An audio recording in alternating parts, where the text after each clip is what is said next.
gendarmerie, police, police municipale, sapeurs-pompiers, SNSM, S1056, Direction départementale de la protection des populations et sécurité routière ont présenté le 12 juillet à la pointe de Panevins, en présence de M. Raymond Ledonne, préfet du Morbihan, messieurs Lapartien et Tabar, respectivement maires de Sarzeau et d'Arzon, le dispositif sécurité estivale dans le Morbihan.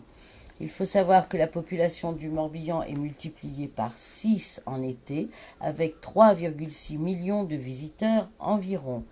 130 gendarmes seront en renfort, 11 postes de gendarmerie, sécurité et loisirs nautiques, sécurité civile, sécurité du consommateur, eau de baignade et sécurité routière font partie de ce dispositif. Amiral, bonjour et merci. On est donc ici sur la pointe de Panevins pour sensibiliser notamment toutes les populations au sauvetage, à la prévention, à tout ça. Vous êtes vous-même responsable donc, de la SNSM. Dites-nous un petit peu le programme et, je veux dire, les atouts de la SNSM.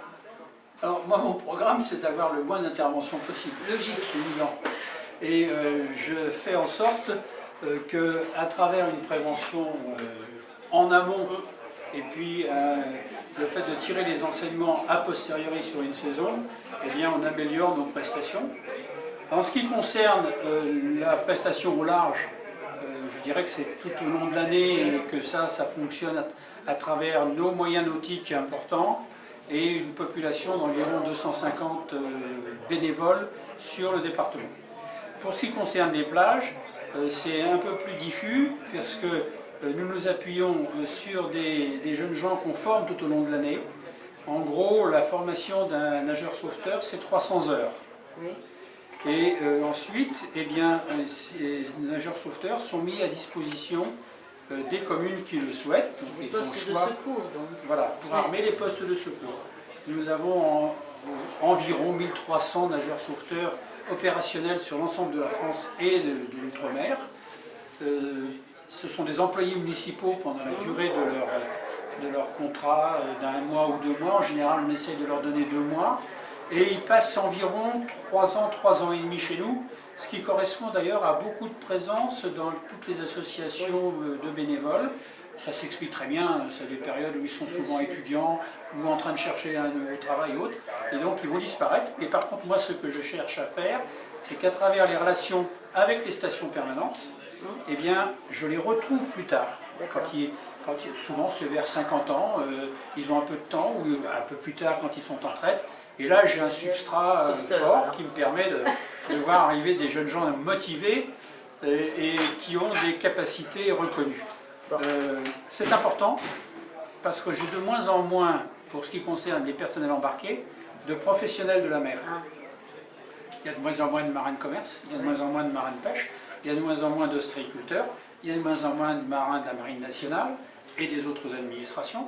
Et donc on est obligé de plus en plus de s'appuyer sur des gens qui ont connu la mer ou qui aiment la mer, qui ont travaillé dans des centres de loisirs, qui ont travaillé dans des centres de formation, mais qui n'ont pas obligatoirement toutes les compétences qu'avaient leurs grands anciens. Les grands anciens, j'ai l'habitude de dire, c'était des marins et on leur apprenait à secourir. Oui. Maintenant, ce sont quelquefois des secouristes et il faut en faire des marins. Il faut en faire des marins pour deux raisons. La première, c'est qu'il manque certaines fois de compétences et de connaissances, même s'il y a plein de bonne volonté.